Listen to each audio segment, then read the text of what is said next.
The Bible did not begin as a book, and it did not develop in a straight line. It emerged slowly, across cultures, languages, and empires, through a long process of preservation, translation, selection, and reinterpretation. To understand it historically, the biblical writings must be traced in the order they formed, not the order they appear today. The earliest material preserved in the Bible dates to the late Bronze Age, around the 13th or 12th century BCE. These earliest texts are not laws or narratives, but poems, short archaic compositions embedded within later prose. The Song of the Sea reflects a tribal society with no king, no temple, and no centralized capital. Yahweh appears not as a universal philosophical deity, but as a warrior god who intervenes directly in battle.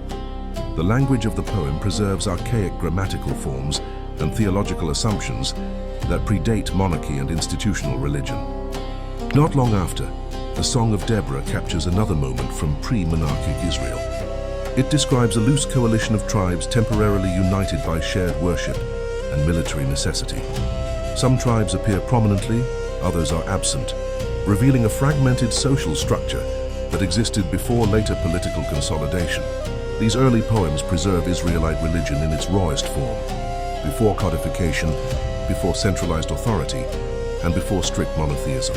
As Israel transitioned into the monarchic period in the 11th and 10th centuries BCE, additional early traditions were preserved.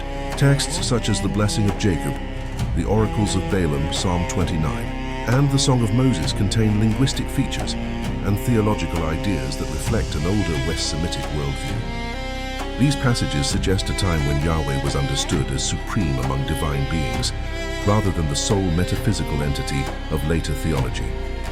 Over time, these early materials were woven into extended narrative frameworks that would eventually become the Torah.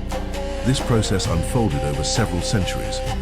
The earliest narrative layers, often associated with the Yahwist tradition, tell vivid stories of creation, flood, and ancestral promise, portraying God in direct, anthropomorphic interaction with humanity. These narratives likely developed during the monarchic period, but were reshaped and finalized later. Northern traditions, commonly associated with the Elohist material, emphasize dreams, angels, and reverence for God, reflecting religious perspectives rooted in the northern kingdom of Israel. After the Assyrian destruction of that kingdom in 722 BCE, these traditions were absorbed into the Judean literary corpus.